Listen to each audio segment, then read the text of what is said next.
Taste the Daily. Chennai பசுமை வழிச்சாலையில் உள்ள செவ்வந்தி இல்லத்தில் மாற்றுக் கட்சியினர் அதிமுகவில் இணைந்தனர். அதிமுக பொதுச் செயலாளர் எடப்பாடி கே பழனிசாமி முன்னிலையில் தங்களை அதிமுகவில் இணைத்துக் கொண்டனர்.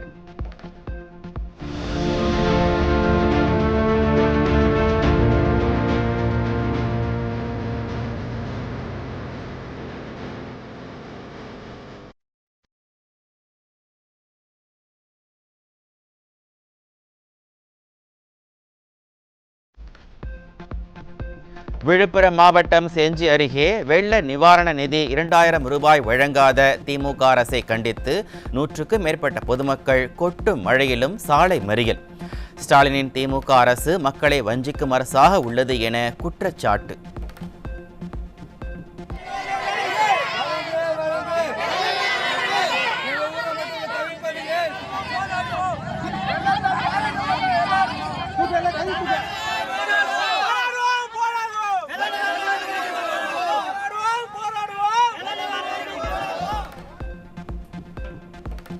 புதுக்கோட்டை மாவட்டம் அறந்தாங்கி அருகே கொடிவயல் பகுதியில் வீட்டின் பக்கவாட்டு சுவர் இடிந்து விழுந்ததில் சிறுமி உயிரிழப்பு.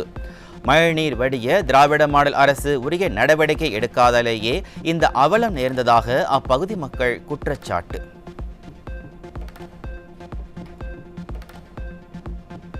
தமிழ்நாடு முழுவதும் கடைகளை அடைத்து வியாபாரிகள் போராட்டம். கடை வாடகைக்கு 18% ஜிஎஸ்டி வரியை உடனடியாக ரத்து செய்ய வேண்டும் என்றும் வீடுகள் மற்றும் கடைகளுக்கு ஆண்டுதோறும் 6% வரியை உயர்த்துவதற்கும் எதிர்ப்பு.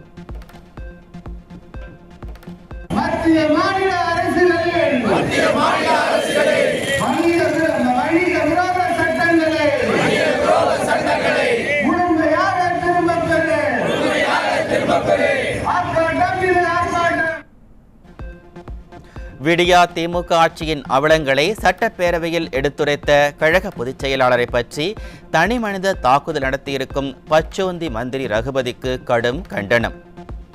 அகந்தையில் திரியும் கோபாலபுரத்தின் 2ஆம் புலிகேசியின் கோட்டத்தை மக்கள் துணையோடு வரும் சட்டமன்ற தேர்தலில் அதிமுக நிச்சயம் அடக்கும் என எதிர்க்கட்சி துணைத் தலைவரும் முன்னாள் அமைச்சருமான RB உதயகுமார் காட்டம். மதுரை மாவட்டம் உசிலம்பட்டி அருகே டாஸ்மாக் கடை எதிரே ஓட்டுநர் மர்ம நபர்களால் படுகொலை செய்யப்பட்ட நிலையில் சடலமாக மீட்பு. நிர்வாக திறனற்ற திமுக ஆட்சியில் கொலை சம்பவங்கள் நிகழாத நாளே இல்லை என குற்றச்சாட்டு.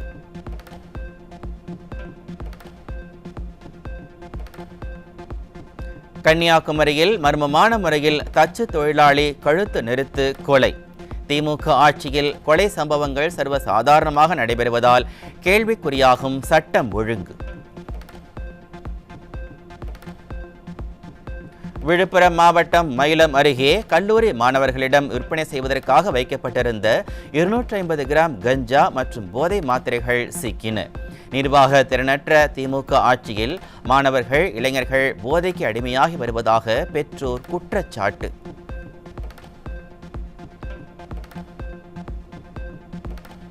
கடந்த 3ஆம் தேதி ஆந்திராவிலிருந்து கஞ்சா கடத்தி வரப்பட்ட வழக்கில் கேரள மாநிலத்தைச் சேர்ந்த முக்கிய குற்றவாளி சிக்கினார்.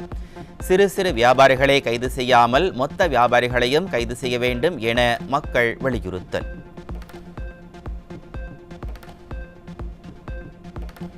சென்னை திருவொற்றியூரில் வீட்டில் பதுக்கி வைக்கப்பட்டிருந்த 2 கிலோ கஞ்சா சிக்கியது. ஆந்திராவிலிருந்து ரயில் மூலம் கஞ்சா கடத்தி வந்த பெண் உட்பட 2 சிக்கிய நிலையில் போதைப் பொருட்களின் கேந்திரமாக சென்னை மாறிவரும் அவலம்.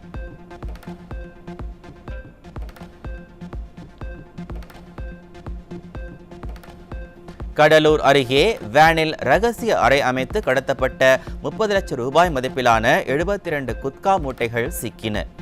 ஸ்டாலின் கட்டுப்பாட்டில் உள்ள காவல்துறை மீது சிறிதும் பயமில்லாததால் போதைப் பொருட்கள் அதிகரித்து விட்டதாக குற்றச்சாட்டு. திருப்பூரில் சிறுமியை திருமணம் செய்து கொள்வதாக கூறி கடத்திச் சென்ற இளைஞர் போக்சோ சட்டத்தின் கீழ் சிக்கினார். ஸ்டாலினின் திமுக ஆட்சியில் சிறுமிகளுக்கு பாதுகாப்பு இல்லாத நிலை இருப்பதாக பெற்றோர்கள் வேதனை.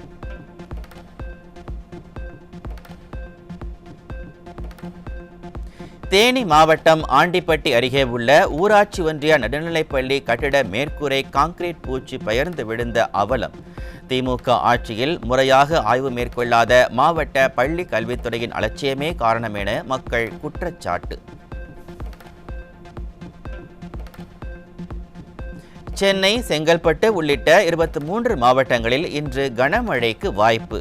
சென்னை, விழுப்புரம், மயிலாடுதுறை, தஞ்சாவூர் ஆகிய மாவட்டங்களில் இன்று பள்ளிகளுக்கு மட்டும் விடுமுறை.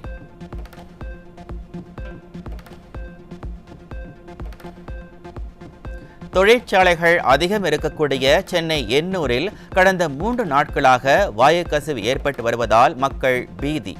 கண் எரிச்சல் போன்ற பிரச்சனைகளால் மக்கள் வீட்டை விட்டு வெளியே வரக்கூடாத நிலை ஏற்பட்டுள்ள நிலையில் மாசு கட்டுப்பாட்டு வாரியம் கும்பகர்ண தூக்கத்தில் இருப்பதாக மக்கள் குற்றச்சாட்டு.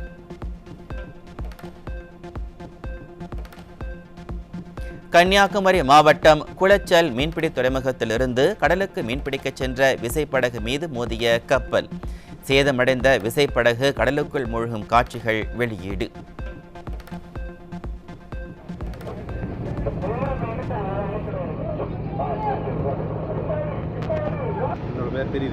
அந்த சைடு ரோமன் தெரியும்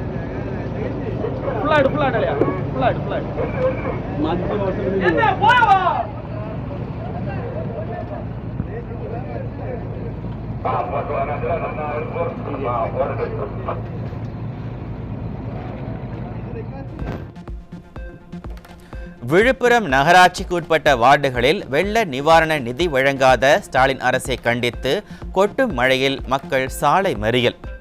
ஸ்டாலின் அறிவித்த வெள்ள நிவாரண நிதி வெற்று அறிவிப்பாக மட்டுமே இருப்பதாக மக்கள் குற்றச்சாட்டு. சென்னை திருவொற்றியூர் மண்டல அலுவலகத்தை முற்றுகையிட்டு மீனவ பெண்கள் போராட்டம்.